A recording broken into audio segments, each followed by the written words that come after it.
Баршаңызға қайырлы күн, Бауырсақ ТВ каналына қош келдіңіз. Бүгін біз қайнатылмай жасалатын кобра әзірлейтін боламыз. Өте оңай жасалу жолымен бөлісетін боламын. Кей өңірде чертополох, огонек, аджика деп те атап жатады. Қыста атылып кетпейтін құпиясымен бөлісетін боламын. Видеодан алыстамай соңына дейін көріңіз. Қызанақтың осындай домалақ етті түрін және болгар бұрышында қызыл түсінен таңдадым. Барлық қажетті заттарды видеоның астына описание бөліміне жазып кетемін. Еще дегенді басып көрсеңіз болады. Жуылып тазаланған қызанақтарымызды ет тартқыштан өткізуге ыңғайлы етіп турап аламыз. Тәтті бұрыштарымызды да ет тартқыштан өткізетін боламыз, оларды да өзімізге ыңғайлы етіп турап алсақ болады.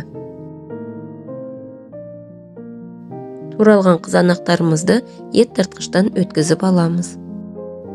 Жаңа видеоларымызды жіберіп алмас үшін арнамызға тіркеліп, қоңырауды басып қойыңыз. Тартылған қызанақтарымызды үлкенірек кастрюлемізге салып аламыз. Егер эмалированный кастрюлеңіз немесе үлкенірек ыдысыңыз болатын болса, эмальді ыдысқа салған дұрыс болады. Тәтті болгар бұрыштарымызды, сарымсақтарымызды және де егер ащыны ұнататын болсаңыз, ащы бұрышты да ет тартқыштан өткізіп аламыз.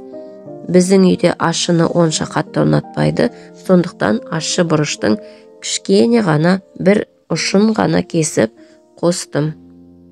Жалпы ащы бұрыш, хрен немесе ас көк қосу ол өзіңіздің қалауыңыз бойынша. Тартылған бұрыш, сарымсақтарымызды да қызанақтың үстіне қосамыз.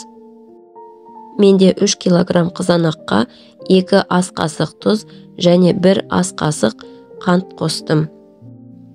Сіздер дәміне қарай қараңыздар, араластырып дәмін көріңіз, ұнатпасаңыз көбірек не азырақ салуыңызға болады. Енді ең маңыздысы, біз бұл чертополохты қайнатпай жасағандықтан қыста атылмас үшін осындай аспирин таблеткаларын қосатын боламыз. 1 литрға 1 таблетка аспирин деп есептейміз. Мен таблеткаларымды қашан осылай оқтаумен үгітіп майдалап алдым. Кесек күйінде салатын болсақ, ішінде ерімей қалуы мүмкін. Майдалап үгітілген таблеткаларымызды да қосып, барлығын бірге араластырып, бір түнге қақпағын жауып қараңғы жерге қойып қоямыз.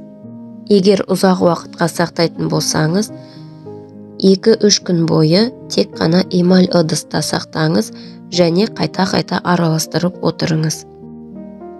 2-3 күн өткен соң баклажкаларға құйып алатын боламыз. Баклажкаларымыз таза, құрғақ болуы маңызды. Егер шиша бөтелке болса, тіптен жақсы. Баклажкада сақталған кобраңыз атылмайтын болады және тағы да бір құпиясы, сіздің алған қызанақтарыңыз бүтін, соғылмаған, езіліп, жұмсарып кетпеген болуы қажет. Видеом пайдалы болса, арнама тіркеліп, лайк басып, комментарий қалдыруды ұмытпаңыз. Бұл көлемнен менде 3,5 литр шықты. Баклажкаларымызды дұрыстап жауып, салқын жерге сақтаңыз. Менің арнамда болгар бұрышын қоспай жасаған чертополохтың рецептісі де салынған, видеолар бөліміне өтіп көрсеңіз болады. Сіздер де әзірлеп көріңіздер, ас болсын.